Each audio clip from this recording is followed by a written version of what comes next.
Hi, this is Dave at AFX Search, licensed investigators and security in Palm Beach, Florida. So you're at your house, it's in the middle of the night, it's dark, and you hear noise. It's a bump you don't recognize, it's one of your doors opening and maybe a window opening. What do? The first thing is to have a plan in advance to go ahead with securing your home and your family if something happens.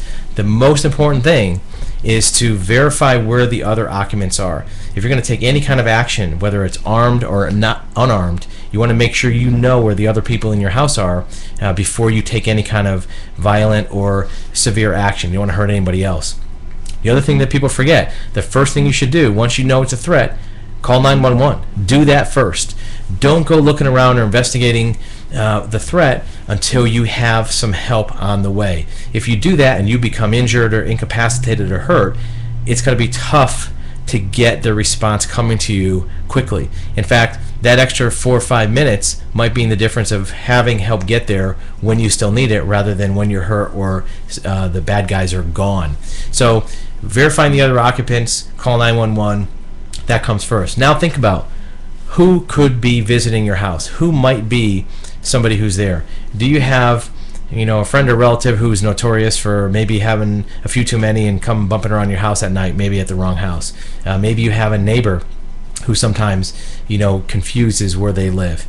Do you have somebody who may be sneaking in to see somebody else in your family, a son or daughter, boyfriend, girlfriend, that kind of thing? Make sure you consider all those things before you take action. We're talking about action where if you're armed and you want to protect your family, you don't want to be creating a situation worse than it could have been. If it gets to the point where you have to take some type of lethal action, you have a firearm or some other type of weapon, you want to remember a few things will happen to you when you face that threat. You're first going to have some sensory changes to your body. You're going to get tunnel vision, where the viewpoint that you have will be focused in on the threat. You're going to only see that person. You won't see what's happening around into the sides of it. And what that will mean is if you're using a firearm and you're going to shoot at a threat, you may not notice that your son or daughter is running behind them because you won't see it on your field of vision. Tunnel vision is one of the most common body responses to a threat or to stress. The other one is what's called auditory exclusion. You're not going to hear everything that's happening around you. You're only going to hear the noise that comes from that threat. You may not hear anything at all. And that might mean that if you're about ready to take action to shoot somebody or hit somebody with a weapon, you may not hear somebody in the family saying, "Stop, don't do that, that's so-and-so." So remember to focus on the fact that your body is going to be doing things to you you won't recognize. You may also find that time will speed up or slow down depending upon how you react to that. You hear a lot of times when somebody goes through a violent event or a serious event, they say it seemed like an eternity, or it seems like it happened in a second. Those things will happen and affect your response. You don't want to create a tragedy worse than what it is. Safety comes first.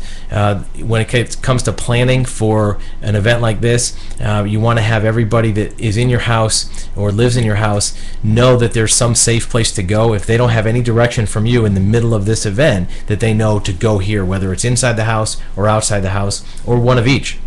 If they can make it outside the house, go here and stay at this neighbor's carport, or if you can't get outside the house and you have to stay inside, go in this room and remain quiet. So having a plan, not making it worse, start by calling 911 and verifying the other occupants before you take action will keep a situation from becoming worse than it could be.